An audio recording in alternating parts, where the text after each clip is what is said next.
Goeiedag vriendinne en baie welkom by sessie 5 in ons bestudering van die gedig in 1 Korintiërs 13. Nou ek kan nie glo dat ons nou al in die tweede helfte van die jaar trek nie. Maar aan die ander kant wil ek sê, look how far we've come. Wat 'n groot geskenk, nê, dat ons die voorreg het om so saam in ons journeygroepe reg oor die tuinroete, saam die rykdom van die inhoud binne die konteks van hierdie gedig te kan ontdek. En ons het mos geleer dat konteks baie belangrik is. Nou, soos wat julle sal onthou uit ons vorige sessies, is hierdie gedig nie geskryf as 'n troupreek nie, maar hierdie gedig is geskryf vir 'n gemeente, wat in dieselfde roeping as ons deel. Die roeping het nog nooit verander nie.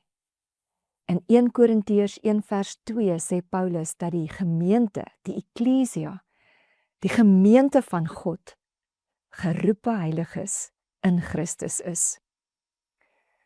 Nou wat is die roeping om Ekklesia te wees? Onthou, dit beteken, dis 'n gemeente wat God se koninkryk verteenwoordig en die kultuur van God se koninkryk vestig, oral waar Jesus koning is.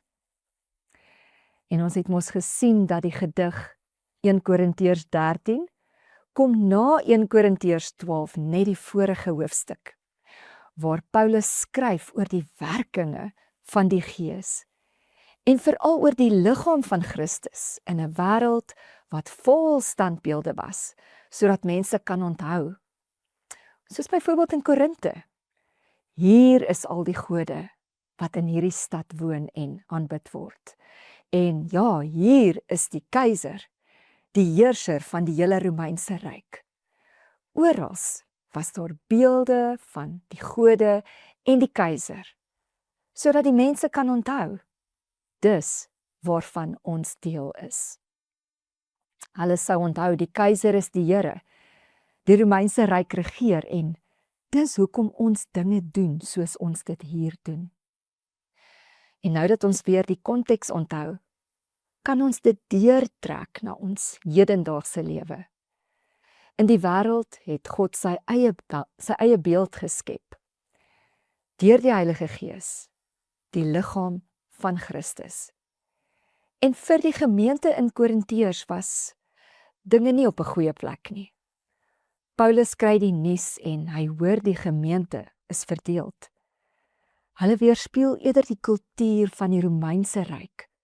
Hulle weerspieël die heerskappy van die keiser eerder as die heerskappy van Christus. En daarom sê hy, hulle moet nou groei en hulle moet volwasse word. Op die stadium sê hy in die brief, is hulle soos kinders. Hulle moet nou volwasse word. Maar hulle het nie geweet dat hulle onvolwasse is nie. En dis waar die gedig so 'n spesiale plek in die brief het. Aan die een kant, soos julle sal onthou, is dit daardie skok. Dis geskryf op een manier dat hulle miskien tot hulle sinne sou kon kom en besef, o ja, dis nie hoe ons gedink het oor dinge in die gemeente nie. Aan die ander kant is dit Paulus se liefde wat jy hier hoor. Dis 'n gedig. Dis nie afskryf nie. Dis geskryf om te inspireer, want God is getrou. Hy gee nie op die gemeente nie. Hy gee nie op enige gemeente nie, want die gemeente is sy plan in hierdie wêreld. Die liggaam van Christus vestig Christus se kultuur, daar waar Christus nou reeds koning is, en dit is orals. En dit is waar die gedig in die konteks van die Korintiërsbriewe inpas. Ons het gekyk na die gedig en ons het geleer. Die gedig bestaan uit 3 dele, onthou julle? Ons het na die eerste 2 dele al 'n paar keer gekyk, en die eerste deel lê baie klem op die woorde ek en, nee, al praat ek en ek, al die ekke en al die enne, En ons het geleer dat dit 'n vorm van digkuns is wat opsetlik dinge opstapel om daai gevoel van amper uitputting te skep. 'n Mens se geestelikheid kan jou ook by 'n plek van uitputting bring. En dan teenoor dit, die tweede deel. Nie 'n klomp ekke nie. Nie 'n klomp ene in hierdie gedeelte nie. Net die liefde. Die fokus hier is die liefde. Soos wat julle sal onthou, 15 werkwoorde. En hier het ons mekaar gechallenge, onthou julle. Dis werkwoorde wat beteken iets word gedoen. So, dis nie verkeerd om te hoor die liefde geduld. Die liefde gee om, die liefde praat nie groot nie, is nie verwaand nie, hou nie boek van die kwaad nie. Dis nie verkeerd om dit te hoor, daaroor te gesels en dit te gaan probeer doen nie. Maar, as jy mooi kyk na hierdie gedig, is dit nie die primêre uitnodiging nie. In hoofstuk 12 praat Paulus oor die werkinge van die Gees. En dan sê hy, ek wys julle die uitnemender weg, die heel beste weg. 'n weg, 'n pad, 'n proses. Nou onthou, hulle is onvolwasse, hulle weet dit nie, hulle moet groei, en groei is 'n proses. Dis 'n proses van 'n liggaam wat groei. Dis saam. Dis meer as net ek hoor en ek gaan doen. Dis hoe word ons as 'n gemeente dit waaroor Paulus hier skryf. Die liefde. Hoe groei ons saam in die liefde? En dis waar ons mekaar gechallenge het. Daar moet 'n proses wees vir ons om te groei. En ons glo dat dit die middelpunt van enige gelowige en enige gemeente se groei is. Hier gaan dit nie oor die groei van die individu nie, dit gaan oor die groei van die liggaam. Ek meen, dink net vir 'n oomblik bietjie saam met my, dit sal baie vreemd wees, nê, as my pinkie groei, maar die ander vingers groei nie saam nie. En daarom is die klem op die liggaam, op saam groei. Ons het mekaar uitgenooi om te hoor dat as Paulus dan oor die liefde skryf, dit in die eerste plek 'n uitnodiging is om Jesus te aanskou. Ons het al so baie oor die woord aanskou gepraat en om Jesus te aanskou. Jesus is die definisie van God se liefde. En as Paulus skryf, geduld, gee om, bedek alles, glo alles, hoop alles, verduur alles. Wanneer hy dit skryf, hoe sien ons dit in? Jesus. Nie jaloers nie. Hoe sien ons dit in Jesus? Bedoel, dink gou vir 'n oomblik hieraan. Jesus gaan hemel toe en hy word onsigbaar vir die blote oog. Al wat die mense kan sien op aarde toe is sy kerk, maar hy's nie jaloers dat mense hom nou nie meer raak sien nie. Nee, hy gee plek, hy skep ruimte, sodat ander mense na vore kan tree, deel kan neem aan sy werk. So die uitnodiging was, aanskou Jesus. Vriendinne, dit bly die middelpunt van ons groeiproses. Aanskou die liefde van God in Jesus. En in ons vorige sessie saam met Ansel het ons mekaar dan ook gechallenge, nê? Aanskou is die middelpunt, maar daar is ander elemente ook nodig om te groei. Ons kan nie groei in die liefde vir mekaar waarvan Paulus hier skryf, as ons nie die liefde, daardie liefde van Christus, vir onsself ontvang nie. En om die liefde te ontvang beteken, hou nie boek van die kwaad. Dit wat Jesus daar met sy disippels gedoen het. Die liefdevolle gesprekke wat hy met hulle gehad het. Het hy vandag nog met jou en my, met ons. Maar dit eindig nie daar nie. Ons kan mekaar help om die liefde van Christus te ontvang. Ek wonder of jy dit ook so beleef het soos ek, maar dit was in ons gesprekke, in ons journeygroepe, oral oor die tuinroete waar ek en jy wonderlike dinge geleer het. Koersaanpassende gesprekke gehad het. Ek is so verryk deur die afgelope paar maande se gesprekke en ek is seker dat jy dieselfde hieroor voel. Waar dames saam Jesus kon aanskou. Skrifgedeeltes wat tydens ons saamkuier uitgelig is. Dis hier wat ons sien hoe Jesus geduld.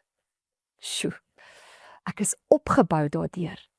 Ek het ook agtergekom dat ons sukkel as dit kom by liefde.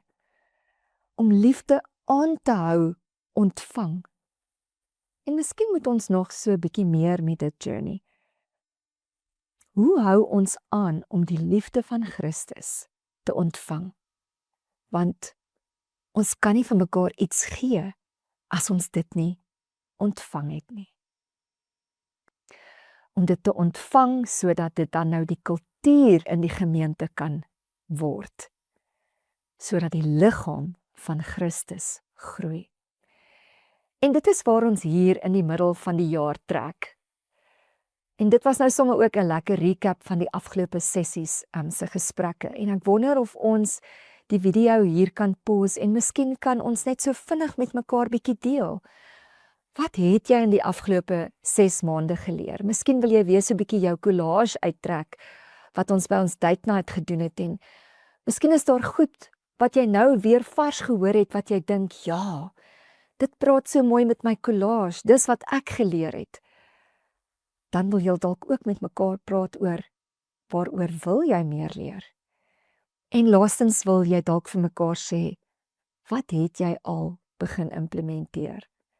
So, kom ons pause die video hier, ons gaan gesels oor enige van hierdie 3 vrae en dan kuier ons net nou weer lekker saam verder.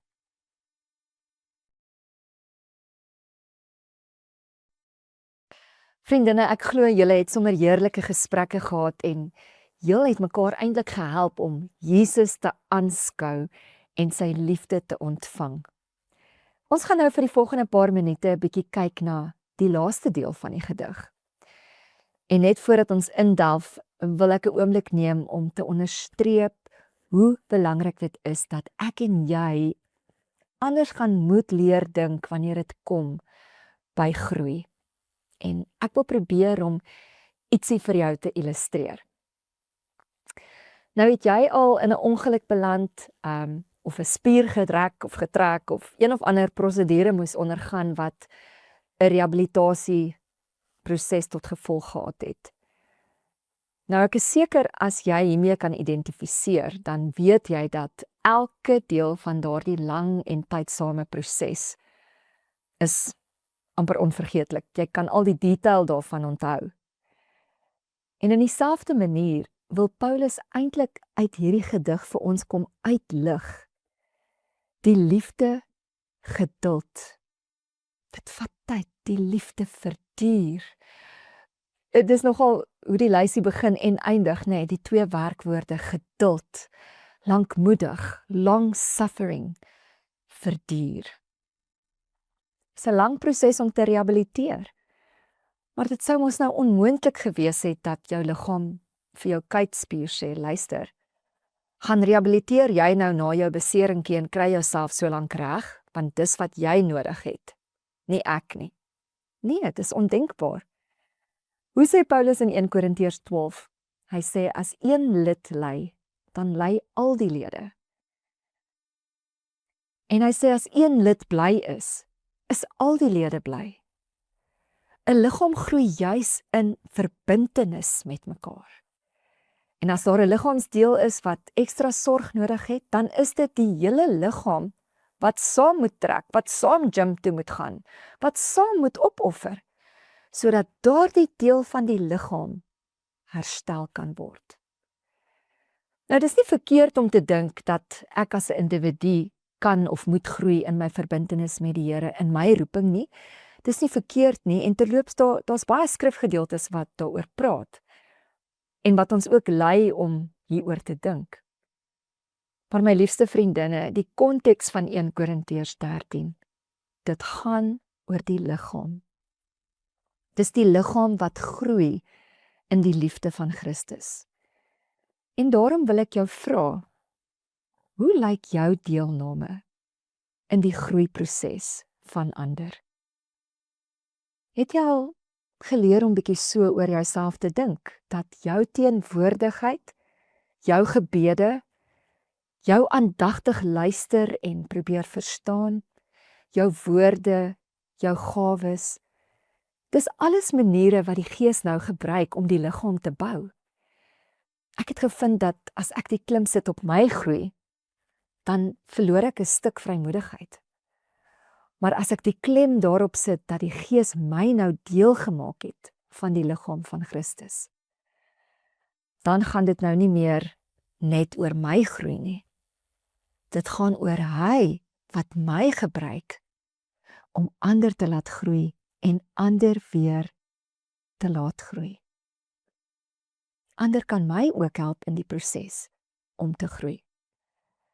So as ons nou praat oor die proses, hoe kan ek die mense in my groep help om Jesus te aanskou?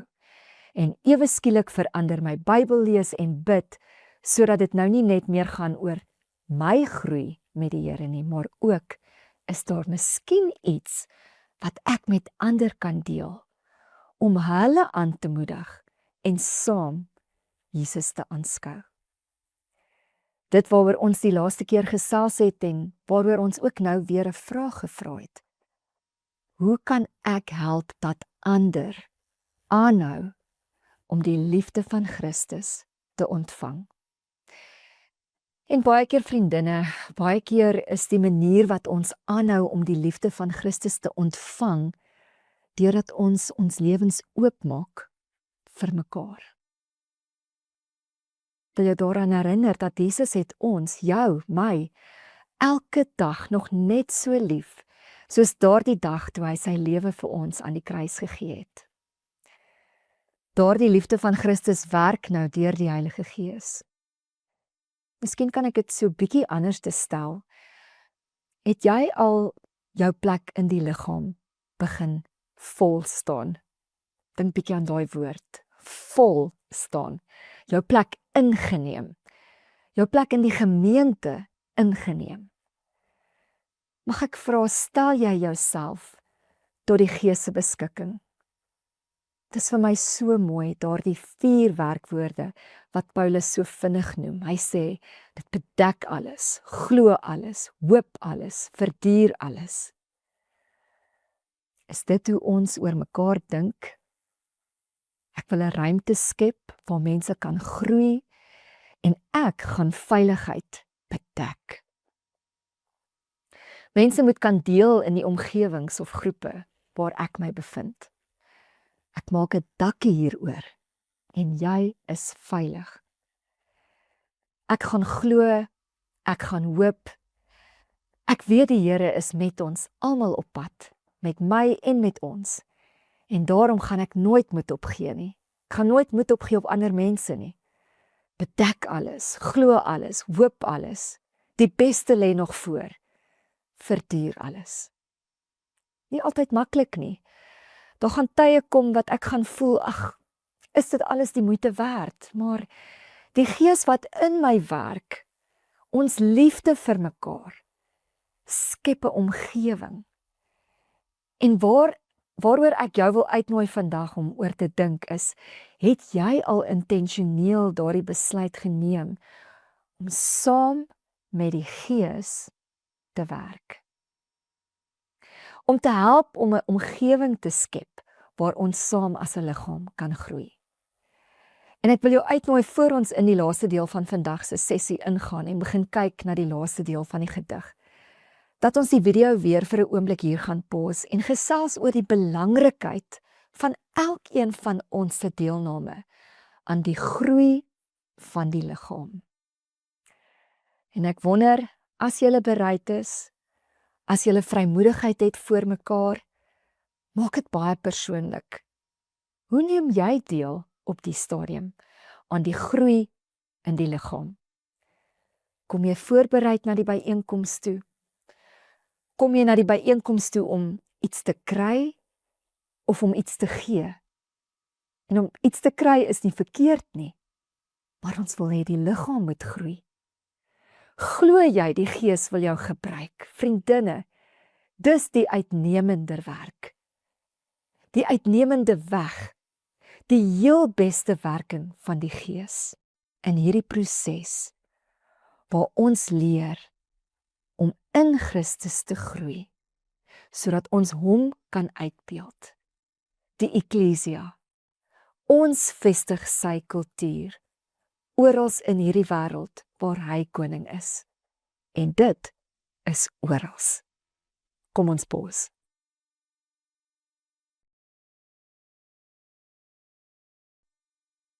Sjoe, hierdie gesprektye tussen die sessies is darm so kosbaar en ek glo julle het jul gesprekke saam baie geniet. Nou ons gaan nou na die laaste deel van die gedig en dit gaan so 'n voorsmaakie wees, hoop ek. Iets wat jou gaan opgewonde maak vir dit wat voorlê in die res van die studie in 1 Korintiërs 13. Nou die laaste deel van die gedig is vanaf vers 8 en die tema wat ons vandag gaan aanraak is die liefde vergaan nooit nie.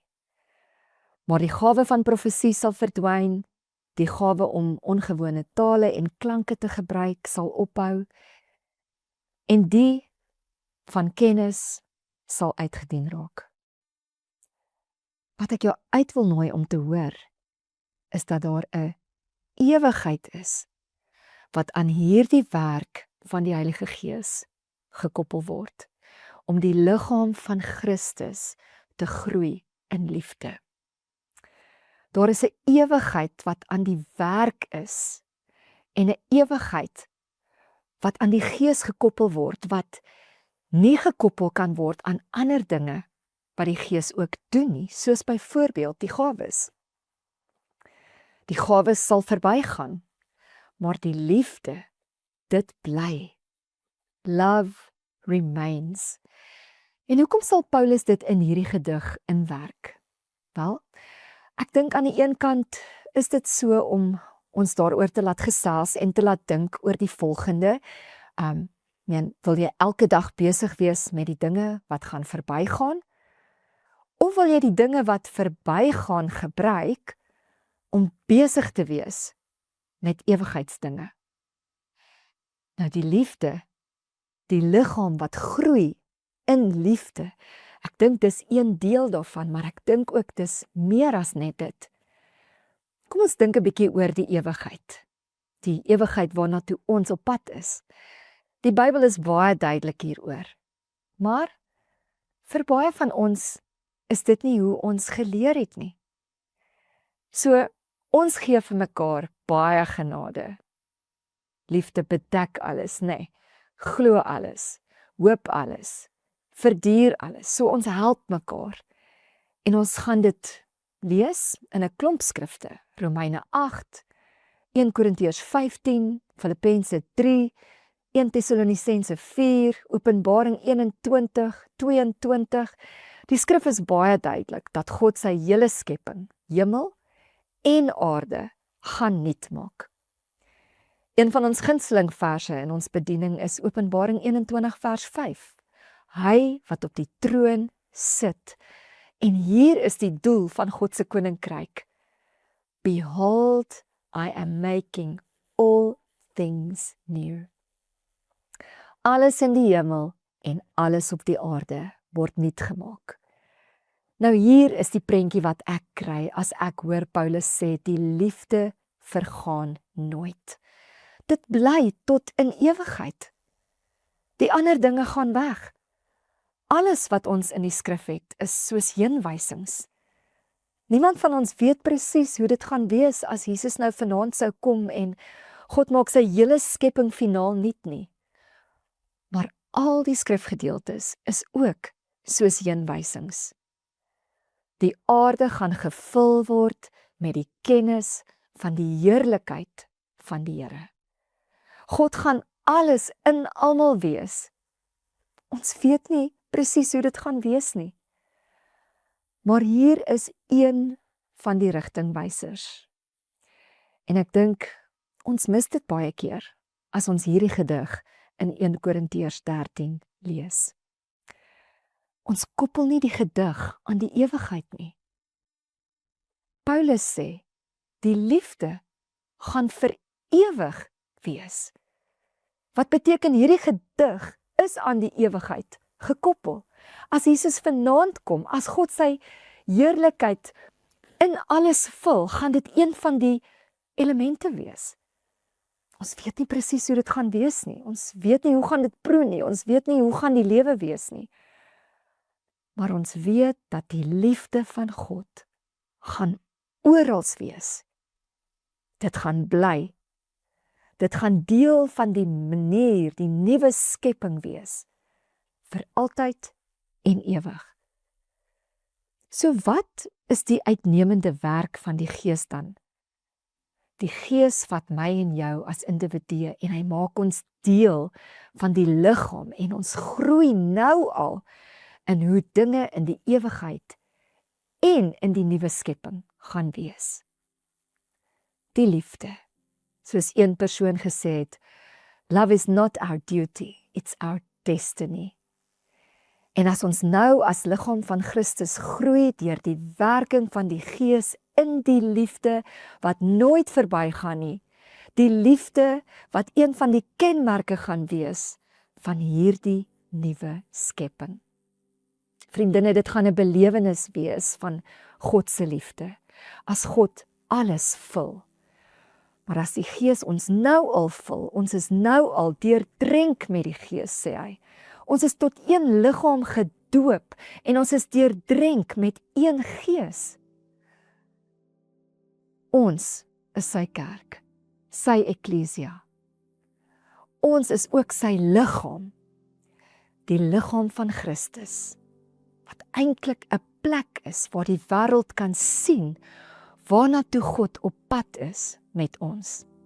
Dit wat hy vir ons beloof, nuwe skepping.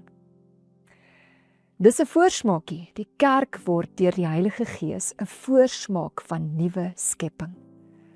As ons volwasse word in die liefde, dan sien die wêreld al iets van hoe dit gaan wees as God alles vul met sy heerlikheid. En vriendinne, die storie waaraan ek baie keer dan dink, is die storie van die spioene daar in die beloofde land.